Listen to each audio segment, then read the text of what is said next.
আমাদেরও সবাই আমরা কর্মী, সবাই আমরা কর্মী, কিন্তু ওই রূহ জগতে আসার যে একটা সিরিয়াল আছে এবং সংগঠনের শৃঙ্খলা বজায় রাখার জন্য একটা একটা পদ দিয়ে রাখা হয়েছে।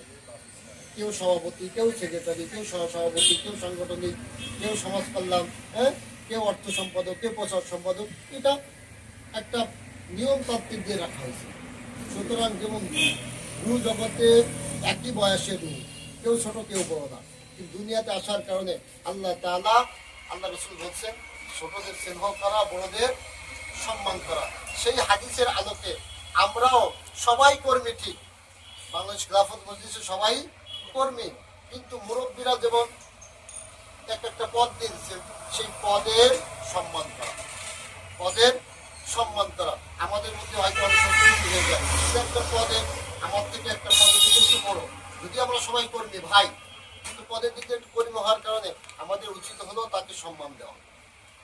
দিয়ে আমি দেখছি এমন যে আমার কথাই বলি, অন্যরে কারে কি বলবো, আমি উপস্থিত, আমার কর্মী একজন, আমি দাঁড়ায় আছি কিন্তু সে দাঁড়ায় বসেই আছে। কি হয়েছে, আমার মধ্যে কোনো পরিবর্তন আসেনি ঠিক, কিন্তু অন্য দলের অন্য 3-4টা দলের লোক ওখানে দাঁড়ানো, তারা একবার ওই লোকের দিকে তাকায়, একবার আমার দিকে তাকায়। কথা বুঝছেন, আমার মনের মধ্যে কোনো পরিবর্তন আসেনি যে সে দাঁড়াচ্ছে না কেন, বসতে দিচ্ছে না কেন, অন্য আইডি, আমার মধ্যে কোনো পরিবর্তন নাই।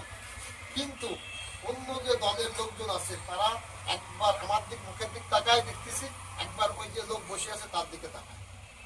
অতএব আমাদের উচিত হবে হলো সেদিকে একটু খেয়াল করা। আমরা সবাই কিন্তু করি, এদিকে খেয়াল, কেউ কোনো ছোট না কেউ বড় না, কিন্তু একটা হাইসিয়াত অনুযায়ী আমরা সেদিকে খেয়াল করবো।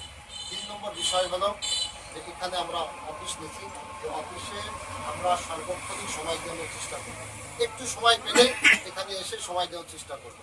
4 নম্বর বিষয়, আমাদের নির্বাচন প্রায়ই দ্বার প্রান্তে, দরজায় এসে হানা দিচ্ছে। আমাদের কাশিয়ানী বক্সেরপুরে আমাদের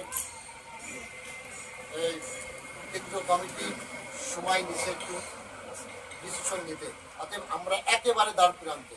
অতএব এই ব্যাপারে আমাদের অনেক কাজ বাকি আছে। এই ব্যাপারে আপনারা সকলে পরামর্শ দিবেন কিভাবে আগাম যায়। সবাই আমরা নতুন, এই ব্যাপারে আমরা সবাই অনভিজ্ঞ, অভিজ্ঞ কেউ নাই।